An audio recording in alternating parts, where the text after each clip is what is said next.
struggling with the sleeves of his jacket. Okay. Nice. All right. I guess the first question, just how are we feeling today going into election night?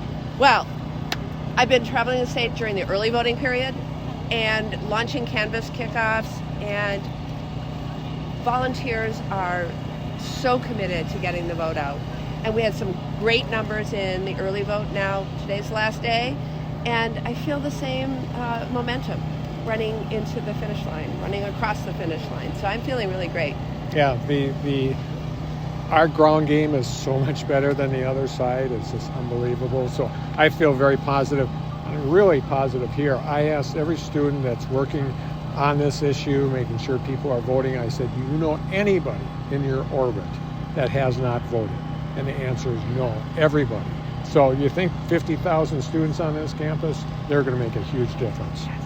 Senator Baldwin, I'm Maura Barrett with NBC News.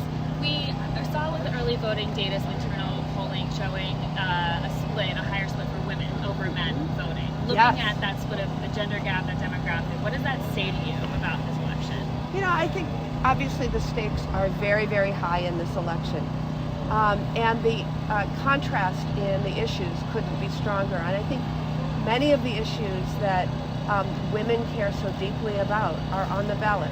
So let's just take reproductive choice. My opponent celebrated when the Dobbs decision came down. And I'm leading the effort in the United States Senate to pass the Women's Health Protection Act, which would make Roe v. Wade the law of the land. Think about Wisconsin right now. We have a criminal abortion ban that was passed in the year 1849. And what that means today is that women's rights and freedoms depend upon what county they live in, what zip code they live in. Our rights and freedoms should never be based upon what state, county, or zip code we're in.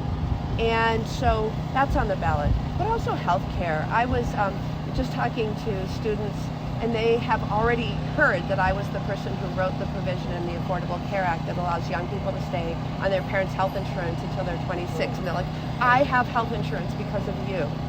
And my opponent wants to repeal the Affordable Care Act in its entirety. I mean, I could tick off a lot of issues, but the ones that I just talked about, I think are really motivating for women who worry about these things and who want to see their rights and freedoms restored. I think it's a powerfully motivating force, and I think that's why we're seeing such a gender gap in early voting. This race originally looked like you were really leading, and then in the past few weeks we've heard some too close to call. Polls are saying it really tightened. Why do you think it tightened, and what have you been doing to combat that?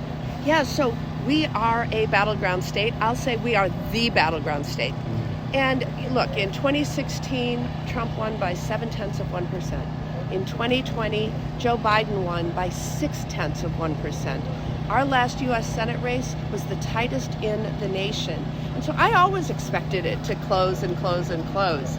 And that's what happened. But again, it comes down to who gets their voters out. And I really see such incredible momentum right now. Hi Tammy, it's election day and you're here on the UW campus. And of course Harris herself has been here to Madison.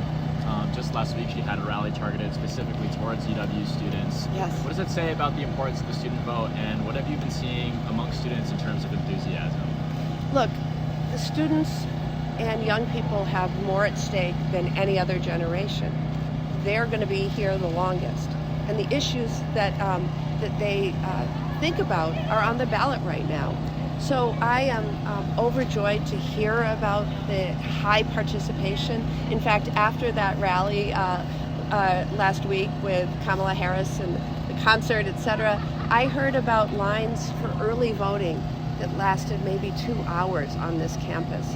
I think people understand that their vote is their power, and they're exercising their power. Are you worried at all about claims of voter fraud in the coming days, and is there any plans to sort of combat that? I've heard limited reports right now from clerks, but I will tell you that almost every one of them said everything is running super smoothly.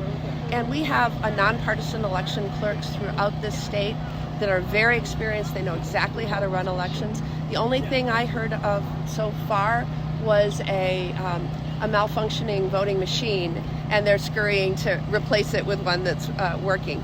And so that's I mean, I hope that continues to be the case throughout the rest of the election. But so far, so good here in the state of Wisconsin. Yeah, everything's going fine. Last question. Does your team have any preparations in place in case your opponent doesn't accept the results of the election if it's projected that you're winning? Look, I think Democrats, Republicans, Independents have to stand by the results of this election. We saw the results of what happens when there's election result denial. We cannot afford to have another situation where our votes are disregarded. And so I expect that my opponent will accept the results. I will certainly accept the results. Thank you. Thanks, everyone. In place in case he doesn't. I think that the election officials of the state can certify the election regardless. Right, that's his problem. Thanks, everyone. Yep. Thank you. Thank you, guys.